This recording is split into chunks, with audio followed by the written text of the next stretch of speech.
Es un placer estar esta mañana aquí con todos ustedes porque es un día especial. Es la primera vez que nos reunimos con un grupo, en esta ocasión de The Bridge, en más de un año y medio.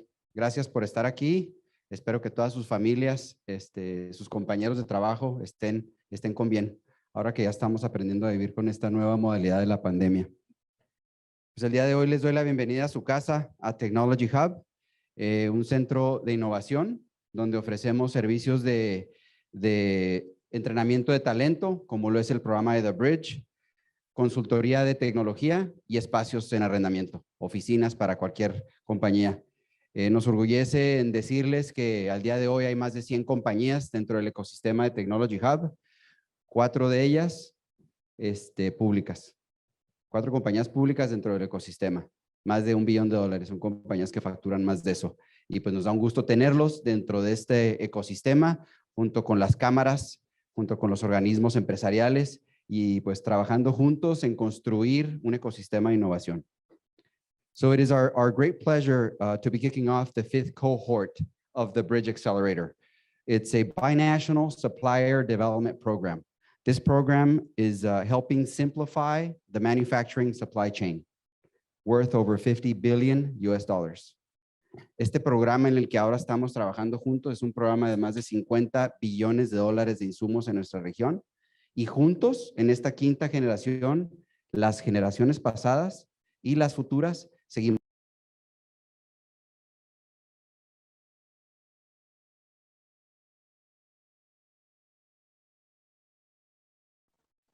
Tuvimos un problemita técnico, pero en un momento más continuamos con la conexión hacia Technology Hub para el evento de inauguración. En un momento más regresamos, permítanme.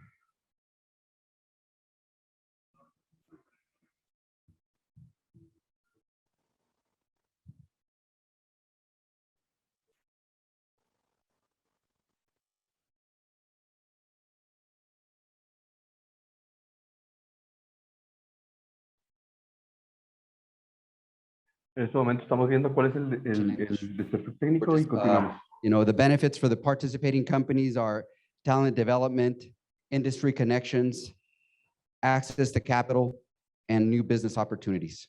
And for the manufacturing industries, closer product distribution, higher efficiency and productivity, strengthening the supply chain, and access to regional vendors.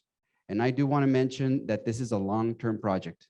It takes time to build relationships. It takes time to build trust. And as a community, we're building trust together. It just doesn't happen overnight. So thank you for being a part of this. I do want to also thank our sponsors and our allies. It's very important. What we're doing here today could not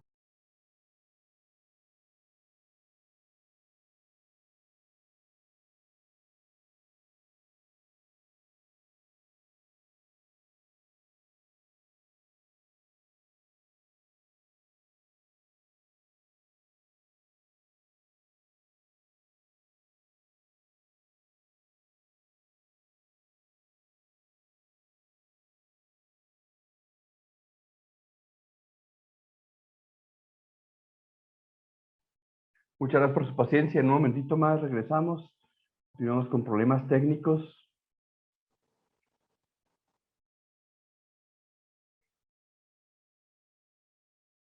Sieder Fidiapech, municipio de Ciudad Juárez y desarrollo económico de Ciudad Juárez del municipio. And a special thanks to our allies, because there's a lot of work that gets done with our allies. And that would be Pioneers 21. Thank you for being here today, Laura. And thank you for the work that you guys are doing in El Paso to strengthen the ecosystem. Thank you to Fundación Axel.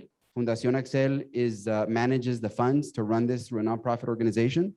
Thank you to the El Paso Community Foundation and Paso del Norte Community Foundation for being our fiscal sponsors. Coparmex, gracias, José Mario, Canacintra, and Index Ciudad Juárez. And without further ado, I would just like to thank our good friend and ally in our community, Alan Russell, who will be, if you don't know him, I'll give you a brief summary of what Alan does and the amazing work that he does. So Alan Russell co-founded TECMA in 1986 and serves as a chairman and CEO on its 35th year of business in this region. Alan has grown the company into a respected national leader in the nearshore solutions and related to Mexico. The company's shelters operations now cover over sites throughout Mexico with more than 70, that's amazing, operating facilities.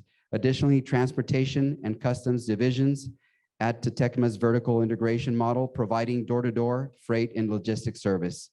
Alan is a member of several associations supporting binational business, health and community matters, and serves on the board of directors of several organizations such as the Banking and Economic Development.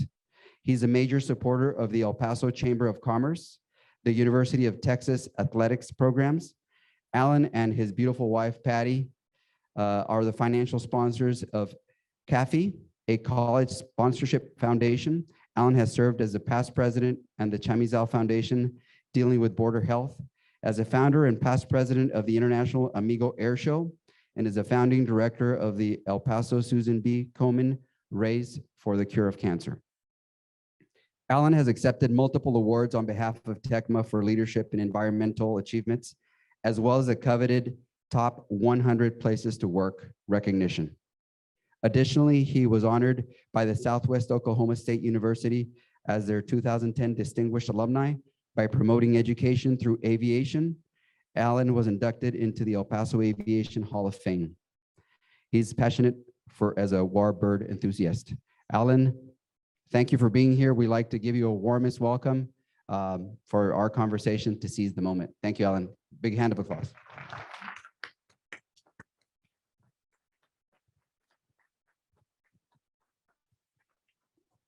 Thank you, Ricardo. Very gracious introduction. We could have shortened that by about 50%, I think, and made it work just fine. I'm going to try to keep this in a conversation format, okay? This is not going to be, well, I'm going to try for this not to be a lecture or some keynote address. This is a conversation. I want to talk to you. I want to talk to the supplier community, the manufacturing community, the supporters of our industry, that we have a lot of work to do, and there's ways to do it, and it's on its way. So an interesting side note that I want to talk about is this wonderful facility we're in and this wonderful initiative that we're in called the Technology Hub. You talk about entrepreneurship. I want to give you an example. In 2014, a group of friends led by Ricardo Mora decided to start a technology hub. What is that? Well, we want to encourage entrepreneurship and the startup ecosystem in our region. Great, great vision. Oh, I have a better idea. Let's buy the old US consulate in Juarez from the US government and convert it into this facility to host the technology hub.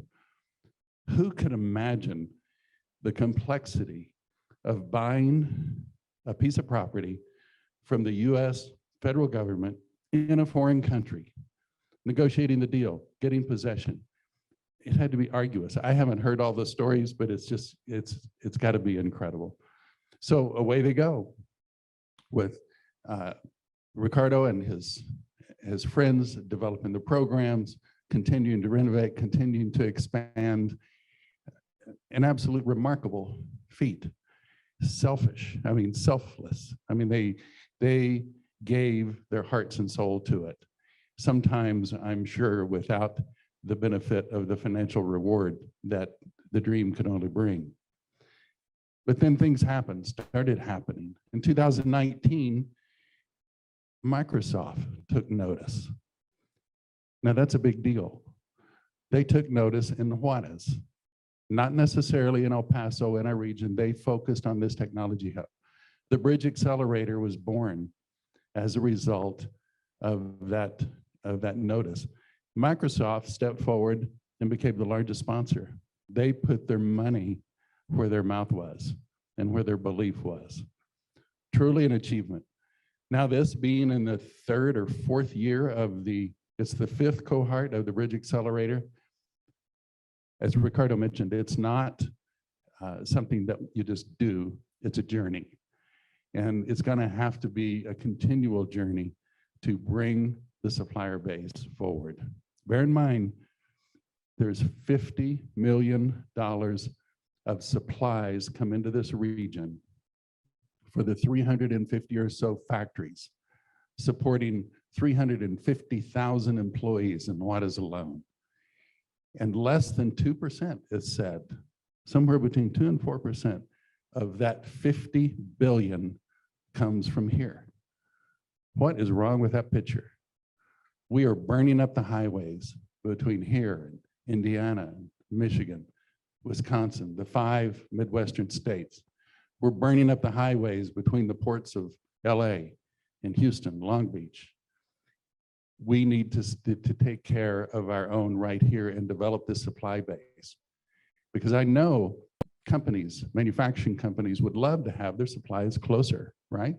So we're going to get into that. Why now? Let's talk about why now. 12 years ago or so,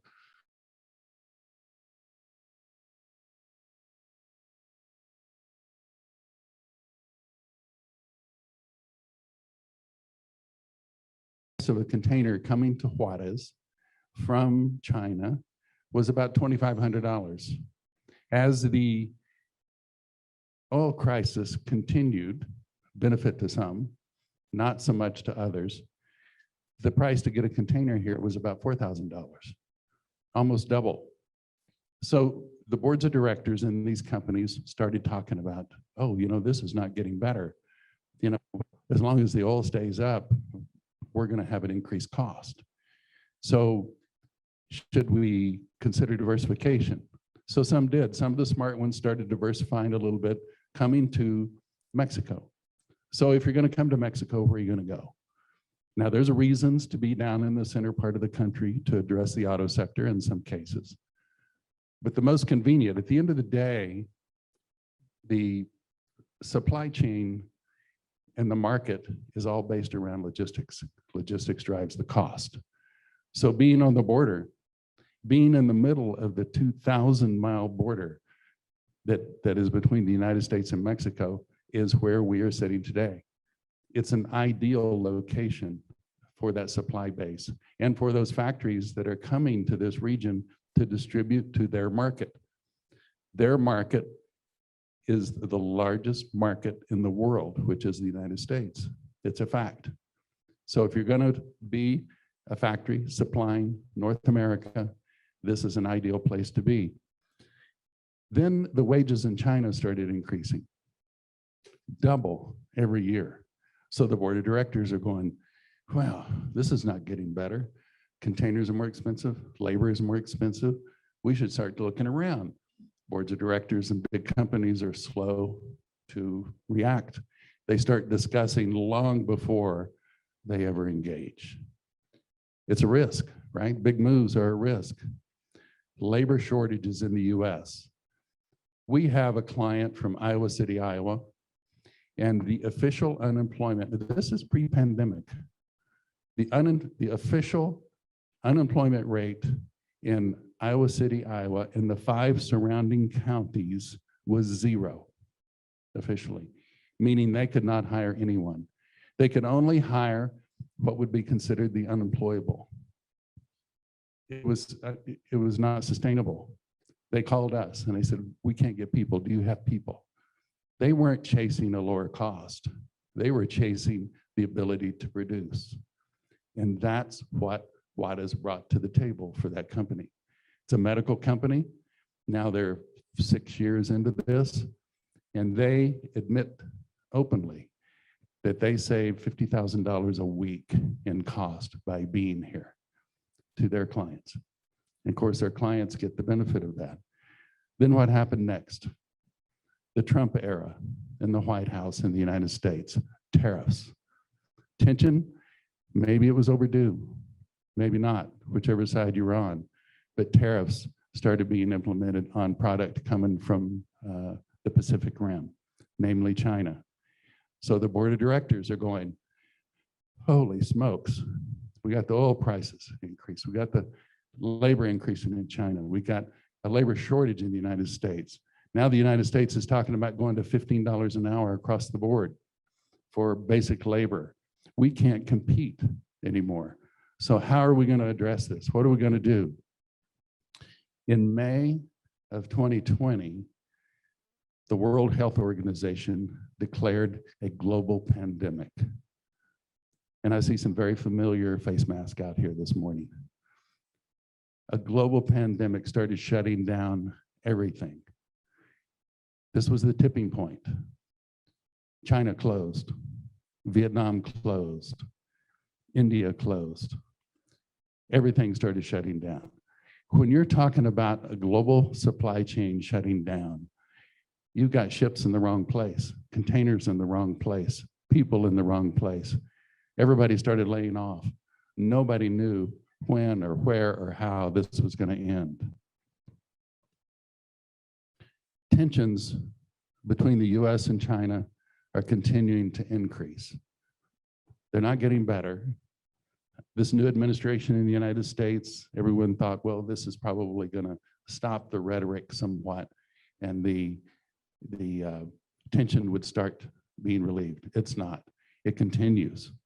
So these factors are reacting, are the result of what is going to happen, what we've seen happening over the last year and a half, and is going to continue. Boards of directors now are screaming at their executives, do something, get us out of China, diversify.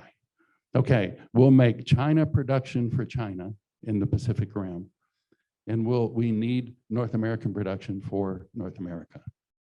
So get busy, get our factories in North America so we can supply that North American supply chain. China companies are thinking the same thing.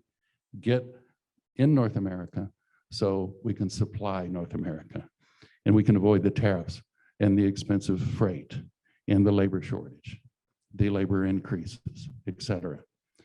So it's been an interesting road.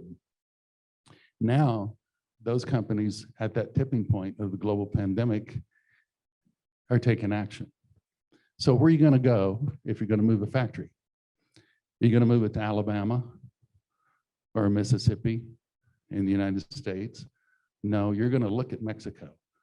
It's a 2,000-mile border. It's a 2,000-mile partner with the United States, with available labor, with ambitious entrepreneurs, with people willing to work. So that is where the focus is. Then if you're going to come to Mexico, where are you going to look? You're going to look at the border. Which border? How about the one that's right in the middle of the United States, the largest market in the world? So getting to my point, I want to talk a little bit about, and I get this question all the time, what happened to the supply chain? Why is it so chaotic? Yeah, there was a pandemic, but how did that cause the shelves at Costco to start being empty? How did that cause the automotive companies to start shutting down factories? What was the big deal? How did that cause such a chain reaction? Everything stopped. So 57 container vessels were anchored off the coast of Long Beach. It's unbelievable to think about this, but 24,000 containers fit on one of those ships. It's astronomical. You don't think that. You see them and you go, oh yeah, there's a bunch of containers on there. 57 vessels, 24,000 containers sitting there on that ship, anchored off the coast of Long Beach. That's over 600,000 containers that were stuck. Now, in December of 2020, Long Beach had a pandemic break out of its own, the port. So we're just talking about Long Beach. Every other port in the country was the same circumstances. So they completely stopped. And that chain reaction affected trucking, the train system. Everything was in the wrong place. The container ships stuck in Long Beach could not unload nor reload. Eventually, things started moving back the other direction. Some that got offloaded were able to reload and go back to China. Now there's 67 container ships anchored off the coast of China trying to unload.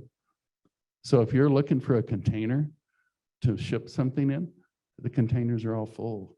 If you've got product sitting on the dock at a port in China, there's no container to put it in. So it's just amazing that when you stir up and stop a supply chain of the global magnitude, okay, right? We wanted globalization. We got it. This is a result of globalization. Now things are coming back to regionalization. Everybody wants to be back in North America that can supply North America without all those complications. Everybody went home during the pandemic. The shipping companies laid off everybody, the ports laid off everybody, we laid off everybody. Everybody went home. The US government started printing money to encourage people to stay home. Okay, we're sorry you can't work. Here's a lot of money and you can stay home and be comfortable. Homeschooling, everything ensued. With that extra money, people started shopping on the internet, buying things that they had never bought before. So the economy surged. Well, the pipeline was emptying because nobody realized that those ships couldn't unload. Nobody could backfill that supply chain. So you all know personally, you order something from Amazon or any of those outlets, and it takes time to get your product. Try to buy a car right now. You know, it's okay in October. We'll have your car. Well, no, it's not October anymore. It'll be early November.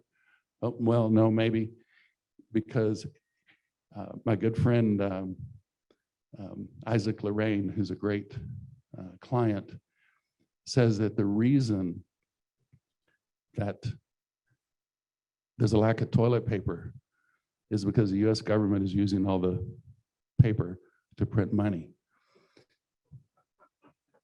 And print it, they do, and they keep printing it. And then my friend and president of TECMA's Customs Solutions estimates, with he and his colleagues talking back and forth, that we're talking about July of next year of having any resemblance of normality in the supply chain. So we're missing another Christmas season. That means markets are going to stumble and fall. Those of you that enjoy the stock market are probably going, well, that creates an opportunity, and it will for some. But the real opportunity is more long-term than that. With this difficult situation, entrepreneurs can step forward and take responsibility and launch into this moment.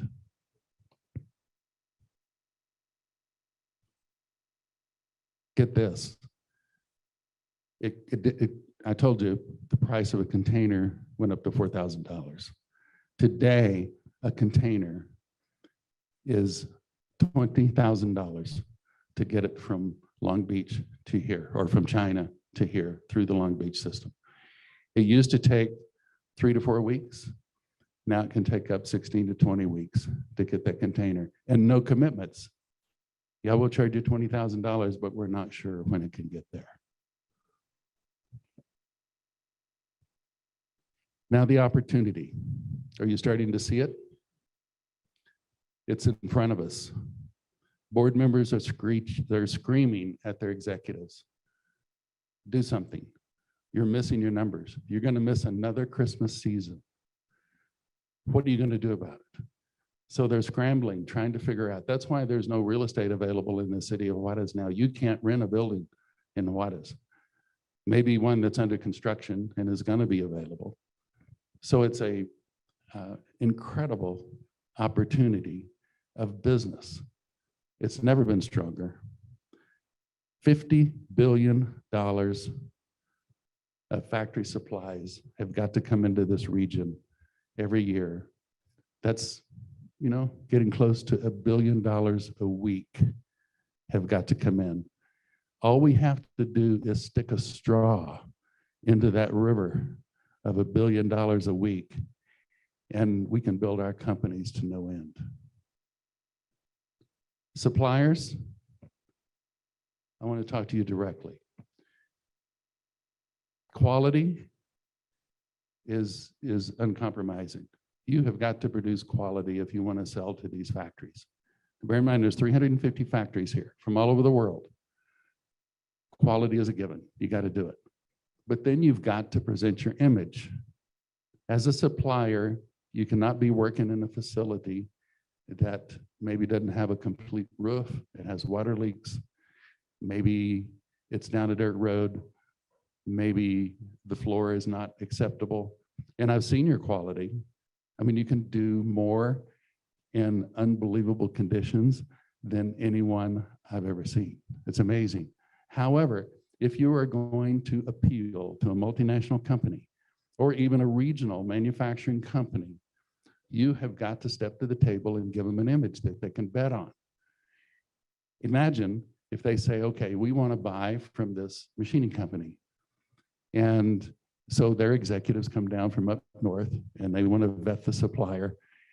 That first impression, that dirt road, that front door, opening that door and seeing the quality and the image that's presented inside it's got to happen. You've got to step up. And I'm sorry to say this, but you've got to step up and speak English. Culturally, you've got to appeal to your customer. Now, get this, I'm 35 years in Juarez, and I don't speak Spanish well enough to hold a conversation with a child, okay? So you're going, how dare me tell you you've got to speak English when I can't speak Spanish any better than that? Okay, but I compensated. I surrounded myself with people that spoke Spanish. So what you've got to do is surround yourself with people that speak English and know the business. You need to open a US company. You need to have a US face to appeal to these companies. Hire a front person that speaks English, that knows your industry, that can help you through the minefield. Compensate. You cannot make a presentation to a corporate buyer with a translator and win their support and win their confidence. So compensate, move forward, realize what you've got to do. Now, maquilas, the suppliers. I looked at the sponsor list that Ricardo put up here a while ago, and there's maybe 3 maquila manufacturing companies on that list. I challenge the maquilas. I challenge the manufacturing plants. Don't just say that, oh yeah, it's a great little company, but they can't qualify to be our supplier. Why not? What do they need to do to be your supplier? Why not reach out to them, mentor them, teach them what it takes to be their supplier? You can give them a list of everything they need to do, then monitor them, then audit them, and delegate that down into your organization. And before long, that supplier can be a supplier to you, to a Lear, to a Bosch, to a Delphi, to all of the big opportunities that are here. So these factories need to reach out and help. You see all these sponsors and these relationships for the Bridge Accelerator. We need more industry reaching out and helping and mentoring these startup, or not just startup, but these entrepreneurs that are betting everything. They're smart. They're betting their life. They're betting their career. And the least we could do is reach out with a hand and go, let us help you. And eventually they could be a supplier. It's a small investment, a little bit of time, a little bit of money, and they will thrive on their own without too much effort. It's a new era. I encourage you all to seize the moment. This chaos is creating opportunity. And I'm talking about opportunity that is never before. There has never been this kind of opportunity in this 60-year-old industry than there is right now. So step forward, take advantage of it. Don't let this window pass.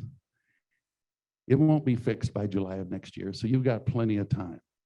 Even after July, when the supply chain smooths out, now that's assuming no additional pandemic, no additional COVID. Who knows where that's going to go and how long this is going to go. So get busy. We can do this, and we can do it together. Thank you so much. I'm so honored to get to talk to you, and I hope I didn't.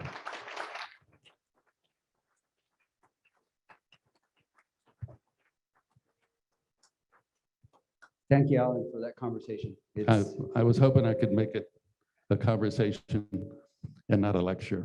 I thought it was amazing. I mean, what you shared with us, the experience about the containers, really, you took us through the reality of the global market. Thank you for sharing your insight. I'm standing a little bit far so we don't echo. Yes. But we are gonna go through some questions. We got some questions that came in. We have one here, and then we have some more that came in through the Zoom. Go ahead, Rafa.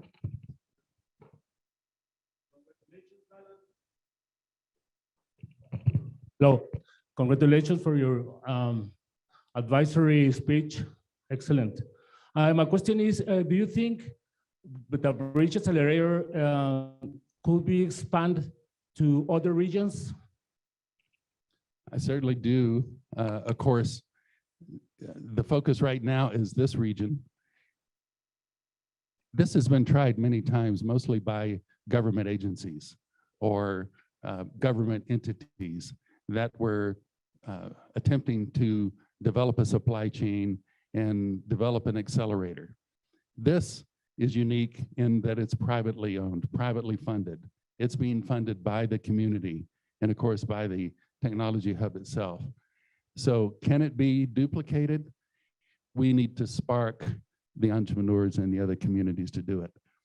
I've been to the technology hubs in some other Mexican cities, and they're quiet. Nothing like this is happening. So can it? Yes. Is it going to happen? We got to see what those entrepreneurs step out and do and risk their own money, risk their own time. Thank you. Thank you, Alan. And we have a question regarding the Bridge Accelerator and what it does to the SMEs to learn about their customers. Is there any new approach that you think of or any methodology that participants should focus on to go get those customers? Well, mentorship is a wonderful thing. I spoke about you've got to have the image, you've got to have the spirit, you've got to have the ability to step out there with language. So that is if that's a new approach, I embrace it. Then it's old-fashioned hard work. You go knock on doors. It's easy to find out who needs your product, whether it's machining, plastics, PC boards, whatever the case may be, knock on their door. And we will continue to encourage those companies to embrace you. So don't give up. It's old-fashioned hard work. Build your business from the ground up. Thank you. We have one question from Luis. The mic is coming. What is your approach for corruption within purchasing teams in large companies? How do you, I mean, there's a lot of businesses that are seeking, like myself, to pursue business with larger companies. And sometimes we confront these situations. Well, to be honest with you, it does exist. No question about it. You experience it yourself, obviously. You've got to get at a higher level. You've got to get corporate's attention. That corruption, unfortunately, tends to lie at the lower level where you're engaging a purchasing department down low. You've got this concept of having a US company, of having the English support. And bear in mind also, If you have that company in the United States registered correctly, I won't get into those details, then you can invoice the company in dollars, not in pesos. And that's a big deal. A company like ours will go, well, no, they can invoice us in the United States. That's great, because we avoid the administration of the Mexican government. We avoid the IVA that then we have a hard time getting back. And it just simplifies things. And it will avoid and go around that corruption module that you're talking about.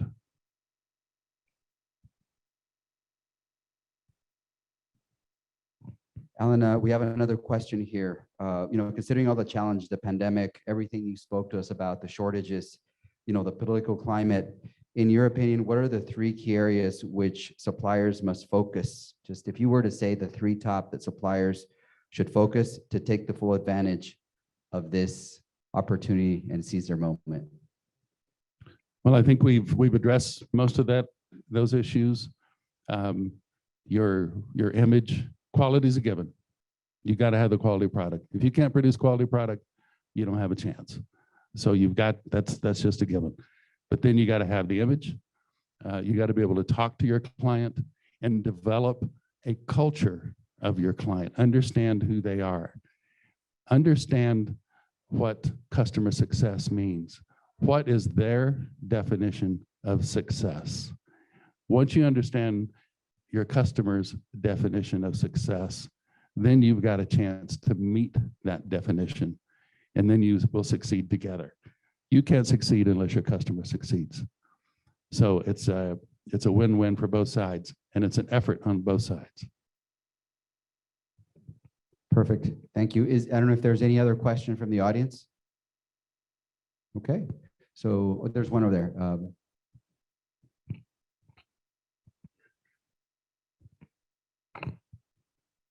Congratulations, Alan. I admire your talk. And of course, I've always admired you, but let me ask you a little bit about corporate. In this region, there's a lot of multinational companies, but not all of them are engaged in really producing a supplier base in the region. What's your perspectives on that? I mean, even if you go to corporate and corporate doesn't have that vision, how can we get ahead? That's my first question. And the second, how important is innovation in your process in the Mexican company to bring to the table when you're talking to these individuals? And when I say innovation, I am talking about radical changes to something that you might be supplying that might differentiate your product from them. So those are my two questions, and I don't know if you could help us out in that way. Thank you, Lydia. Like I said, it's a new era. I think corporate is going to have a bigger ear than they've had in the past to consider regional suppliers. They've got a problem. They can't get supply. They can't get supply from Michigan because that Michigan company was getting their raw materials from China. So the backlog is going to be continuous for a period of time. So I truly believe that companies are going to have a bigger ear than they did before. Those multinational companies that really weren't interested because it's a lot of work. No, we have our suppliers. We're going to keep our current suppliers, and we are just going to take advantage of the labor pool that's in Mexico. And the supply base will remain the same because they're global products. They're common products, and the price is the same no matter where you get them. Well, if you can get them. So I think that's going to fix itself. I think corporate is going to be more open to these new suppliers stepping forward and knocking on the door. And we, as an industry, along with all of my friends and associates with the Bridge Accelerator, are going to encourage them to give you a shot. And you'll have your shot. Just be ready for it when the opportunity's there. Did I answer that? The innovation part, that is continuous innovation has got to be necessary. Better, less expensive ways to do things. I'll never use the word cheaper. Less expensive ways to do things. Cheap has a connotation of being lower quality. So quality has got to be a given. Thank you. Thank you, Alan. And on that note, as you mentioned, quality, and we're all trying to expose Ciudad Juarez and the companies as adding value, not cost. So with that, Omar, if you could come with me, we're going to give you a little present, Alan, for helping us out here. Thank you. Thank you, Omar. Recognition. And I'll read this off. It's an appreciation award presented to Mr. Alan Russel for generously sharing your knowledge, wisdom, and personal history to the kickoff of the fall cohort 2021 of the Bridge Accelerator binational supplier development program. Thank you, Alan.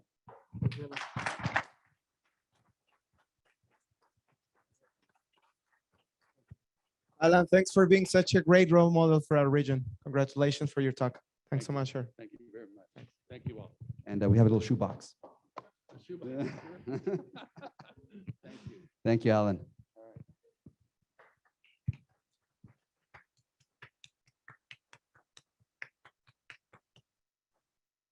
So thank you. We're not quite done yet, but thank you for your time and being here.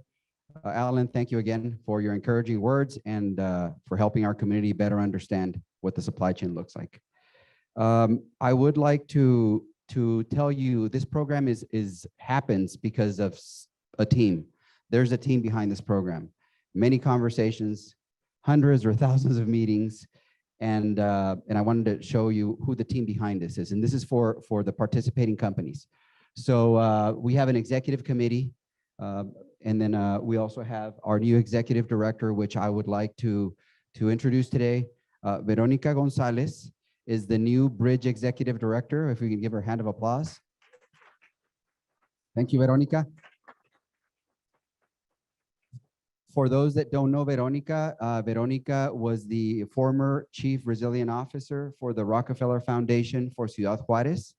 Her background is she has a PhD in urban development and a master's in, I don't want to read her whole background, but she's amazing. And we're happy to have you here and work with us. As our executive director, we have our academic director, which all the companies that have participated have met Orman Millan. He served as both the executive director and the academic director. He will be continuing to stay with us as the academic director and working alongside Veronica. And then we have Mariana Ramirez. Hand of applause. She makes everything happen. Marianita, who's our program coordinator. Alina Marrufo, back there. She's our industry coordinator. Our program assistant is Raisa. Oh, she's online. She's working the Zoom. Eric Mendez, who's our special projects intern. Is Eric here today? He's also online. Okay, and that's in alliance with University of El Paso, UTEP. And we also have our media coordinator, which is Brenda Ruiz. Brenda, are you here? I know she was in the front, so she's writing the stories.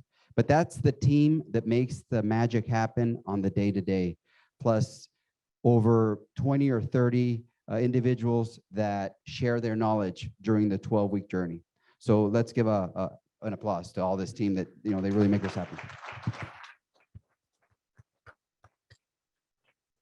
And I would like to welcome Laura Butler, Executive Director, Pioneers 21. Pioneers 21 is a nonprofit organization in El Paso that helps entrepreneurs, businesses that are starting up.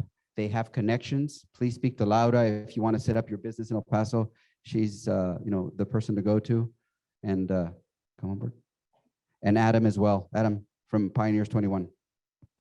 So Laura will be presenting this year's companies. Thank you, Ricardo. Good morning, all. Buenos días. Soy Laura Butler, la directora ejecutiva de Pioneers 21 in El Paso. Pioneers has been a partner of the Bridge Accelerator since its inception, and we applaud the companies that made this quantum leap. We have a fantastic mix of companies for the fall 2021 cohort of the Bridge Accelerator program. These companies come from both sides of the border. They represent Ciudad Juarez, Chihuahua City, and El Paso.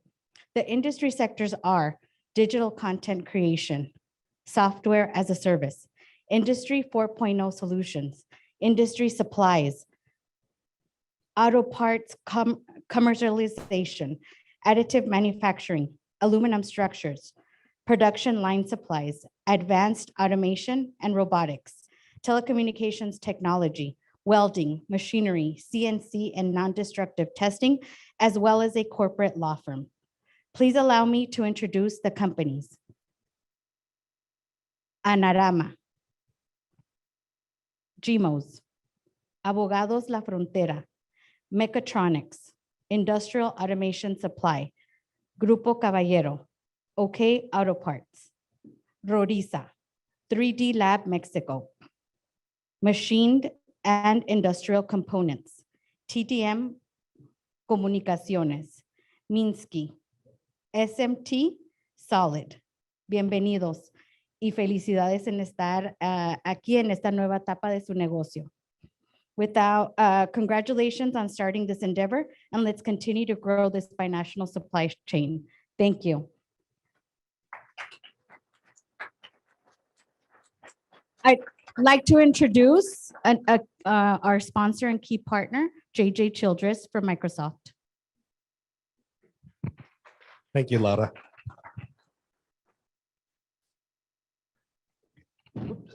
I just learned how to walk today.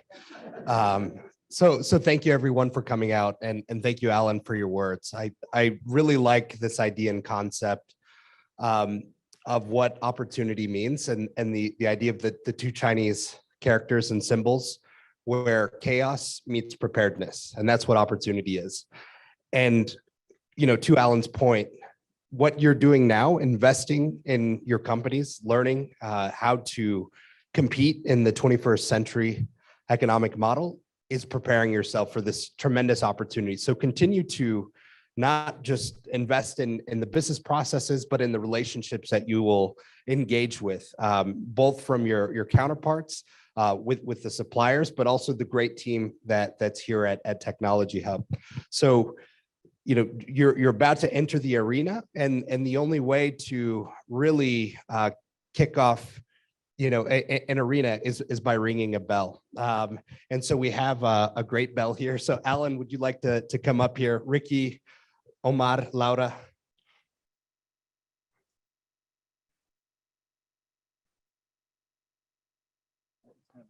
Yeah. Ricky, where is Ricky? There he is. Here we go. So to go here. Yeah. And I never do it right, but I think Yeah. Alan, you got to lead it. Alan's got to lead it. Yeah. Are we ready? Yeah. We're ready. One, two, three. Let's go.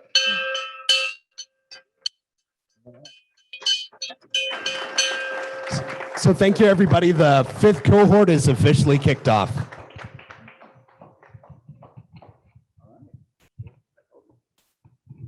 Muy bien, pues gracias a todos por acompañarnos. Aquí vamos a estar todavía platicando y cualquier cosa que tengan. Estamos a sus órdenes. Bienvenidos al quinto corte.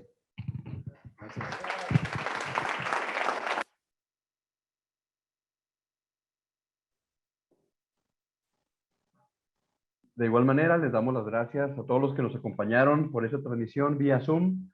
Estén pendientes, siguen bastantes eventos. Comentábamos que el 14 de septiembre tenemos el Demo Day para la 4ª generación. Tendremos también por ahí por septiembre la parte de Microsoft Week. Entonces vamos a tener pues una gran cantidad de diferentes tipos de actividades y eventos. Muchas gracias. No se pierdan también el siguiente capítulo ahora con esta 5ª generación que estamos iniciando. Esta semana tendremos también la parte de introducción a cada uno de las empresas dentro de lo que viene siendo miércoles, jueves y viernes. Muchas gracias también a todo el apoyo de TECMA, a todo el apoyo de Technology Hub y de Bridge para hacer esta transmisión posible. Como comentaba, se va a quedar también la grabación para que puedan compartirla también con cada uno de los participantes de las empresas dentro de Bridge. Muchas gracias, excelente semana, muy buen inicio y seguimos en contacto. Que estén muy bien todos, cuídense.